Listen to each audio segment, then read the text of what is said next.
સંબંધમાં અડચણ બનતા યુવાનની નિર્દય હત્યા. આણંદ જિલ્લાના સોજિત્રા પોલીસે 48 કલાકમાં આરોપીઓને પકડી પાડ્યા.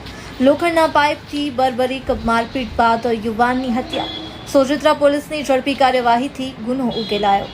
આણંદ જિલ્લાના સોજિત્રા પોલીસ સ્ટેશન હદ વિસ્તારમાં ડભોચરા વિસ્તાર થયેલ અજાણ્યા વ્યક્તિના મોતના બનાવને સોજિત્રા પોલીસે ગણતરીના સમયમાં ઉકેલી નોંધપાત્ર સફળતા મેળવી છે. પોલીસ તપાસમાં આ બનાવ હત્યાનો હોવાનું બહાર આવ્યું છે.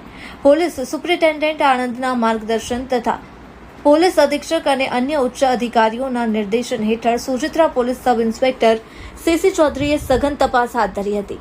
બનાવ અંગે બીએનએસ કલમ 103(1) તથા જીપી એક્ટ કલમ 135 મુજબ ગુનો નોંધી તપાસ શરૂ કરવામાં આવી હતી. તપાસ દરમિયાન મૃતકની ઓળખ ગોપાલભાઈ જીલાભાઈ સોલંકી, ઉંમર વર્ષ 38, રહે પાળજ, વહાણવટી ફળિયું, તાલુકો પેટલાદ, જિલ્લો આણંદ તરીકે થઈ હતી. પોસ્ટમોર્ટમ રિપોર્ટમાં સ્પષ્ટ થયું હતું કે પ્લીન એટલે કે તિલડી ફાટી જવાથી થયેલા ભારે આંતરિક રક્તસ્રાવના આઘાતને કારણે હૃદય અને શ્વાસક્રિયા બંધ થવાથી મોત નીપજ્યું, જે ગંભીર મારપીટના પરિણામે થયું હતું. તપાસમાં બહાર આવ્યું કે મૃતકનો એક મહિલા સાથે પ્રેમ સંબંધ હતો અને તે સંબંધને લઈને વારંવાર અણબનાવ થતો હતો. ઘટનાના દિવસે આરોપીઓએ મૃતકને બોલાવી તેની સાથે ઝઘડો કર્યો. આરોપીઓએ પૂર્વ યોજનાબદ્ધ રીતે લોખંડના પાઇપ અને લાકડીઓ વડે મૃતક પર નિર્દયતાપૂર્વક હુમલો કર્યો. ગંભીર ઇજાઓના કારણે મૃતક જમીન પર પડી ગયો અને બાદમાં તેનું મૃત્યુ થયું.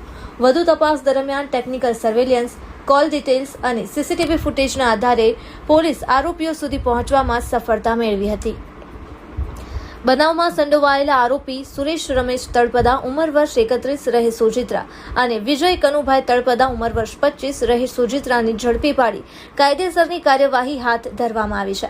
તપાસમાં વધુમાં બહાર આવ્યું છે કે આરોપીઓએ મૃતકને પહેલા બોલાવી ઝઘડો કર્યો હતો અને પછી લોખંડના પાઇપ તથા લાકડીઓ વડે બેફામ મારપીટ કરી હતી. મૃતકને ગંભીર ઇજાઓ પહોંચતા તે બેભાન થઈ ગયો હતો અને બાદમાં તેનું મોત નીપજ્યું હતું. આ સમગ્ર બનાવે આસપાસના વિસ્તારમાં ચકચાર મચાવી દીધી છે. જ્યારે સોજિત્રા પોલીસની ઝડપી અને દ્રઢ કાર્યવાહી પ્રશંસનીય બની છે.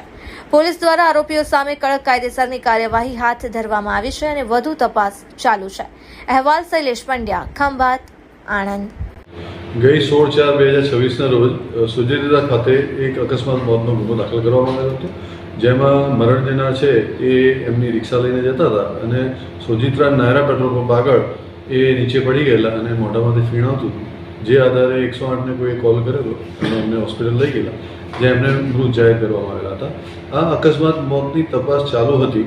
તે દરમિયાન પીએસઆઈ શ્રી ચૌધરી છે એ તપાસ કરી રહ્યા હતા અને એમને એ જે આ મરણ જનાર છે એની કોલ ડિટેલ અને જે જગ્યાના લોકેશન ઉપર બનાવ બન્યો છે એના લોકેશનના આધારે જે કોલ ડિટેલની તપાસ કરી તો એમાંથી ખરેખર હકીકત એવી તપાસમાં બહાર આવી છે કે જે મરણ જનાર છે એમને આરોપીના પત્ની સાથે રિલેશન હતા, જેની આરોપીને ખબર પડી ગઈ. એટલે આરોપીએ પ્લાન કરી અને મરણ જનાર છે એને રાત્રે 1 વાગે એના આરોપીના ઘરની નજીકમાં બોલાવડાવેલા એમની પત્ની મારફતે.